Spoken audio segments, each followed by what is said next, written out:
there is power in the voice. Yeah. The verbal identity of a brand changes time to time, depending on the message and the purpose for which you're communicating. So when I'm trying to say something, what is the message that I'm passing across? Who are the target audience that I'm trying to pass that message to? And what is the purpose or the action that I want them to take after they have heard that message? If I just want to educate, I might decide to use a certain type of voice.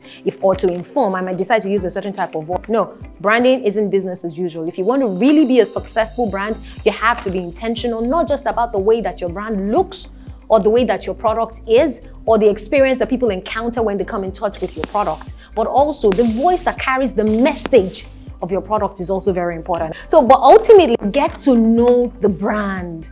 Get to know the brand. If you know the brand, then you can even bring yourself to the table and your unique point of view to the table to help them not just deliver on the message that they're trying to pass across per time, but also bring yourself and bring real value to the table to differentiate themselves, to say this is the way that we want to go. I will listen to you as a brand manager or as a deciding factor in the brief if you're bringing real sense to the table. Don't just come and they say voice it this way, voice it that way. But you will not be different from the other voiceover talent out there. Broadcasters can testify. They're automatic voiceover talent by default, especially if they're on radio. But there's always a difference.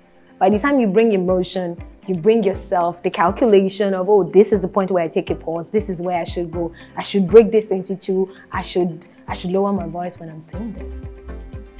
It makes a difference. So get to know the brand and know what they're about. It makes a difference.